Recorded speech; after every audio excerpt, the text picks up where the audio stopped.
ഇന്നത്തെ സിനിമാ വാർത്തകളിലേക്ക് ഇവർക്കും സ്വാഗതം. പൃഥ്വിരാജിന്റെ ജന്മദിനത്തിൽ പുറത്തുവന്ന ഖലീഫ ടീസർ യൂട്യൂബിൽ തരംഗമായിട്ട് മുന്നേറിക്കൊണ്ടിരിക്കുന്നു. ഇപ്പോഴത്തെ 2 മില്യൺ വ്യൂസും കടന്ന് 3 മില്യൺ വ്യൂസും ഇപ്പോഴത്തെ ഖലീഫയുടെ ടീസർ കടന്നിരിക്കുന്നു. അടുത്ത വർഷം ഓണം റിലീസായിട്ട് ഖലീഫ തിയേറ്ററുകളിലേക്ക് എത്തുന്നതാണ്. ഇന്നൊരു മലയാളം വൻ സിനിമയുടെ ഒഫീഷ്യൽ പ്രഖ്യാപനം വന്നിരിക്കുന്നു. ബേസൽ നിർമ്മിച്ച് ബേസൽ ജോസഫ്, ടൊവിനോ തോമസ്, വിനീത് ശ്രീനിവാസൻ തുടങ്ങിയവർ അഭിനയിക്കുന്ന സിനിമയുടെ ടൈറ്റിൽ ടീസറാണ് വന്നിരിക്കുന്നത്. അത് റെഡി എന്നാണ് മാസ് ചിത്രത്തിന് പേരിട്ടിരിക്കുന്നത്. അടുത്ത വർഷം തിയേറ്ററുകളിലേക്ക് എത്തുന്ന സിനിമയുടെ ഒരു മാസ ടീസർ തന്നെയാണ് റിലീസ് ആയിരിക്കുന്നത്. കാത്തിരിക്കാം സിനിമയുടെ കൂടുതൽ വാർത്തകൾക്ക്. ബാഹുബലി ദി എപ്പിക്ക് ബാഹുബലിയുടെ 2 ഭാഗങ്ങൾ കൂട്ടിയിണക്കിക്കൊണ്ടുള്ള തിയേറ്ററുകളിലെ റിലീസിന് ഒരുങ്ങുന്ന സിനിമയാണല്ലോ. പ്രഭാസ് ചിത്രം ഒക്ടോബർ 31 തിയേറ്ററുകളിലേക്ക് എത്തുന്നത്.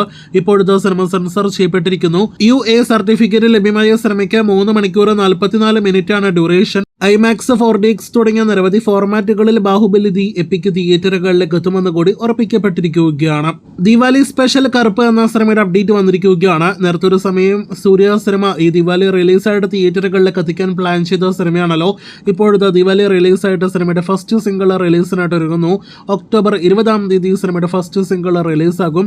അടുത്ത വർഷം കറുപ്പ് തിയേറ്ററുകളിലേക്ക് എത്തും. വില്ലൻ, ആറാട്ട് തുടങ്ങിയ സിനിമകൾക്ക് ശേഷം വീണ്ടും ബി ഉണ്ണികൃഷ്ണൻ കോംബോ ഒരുമിക്കുകയാണ്.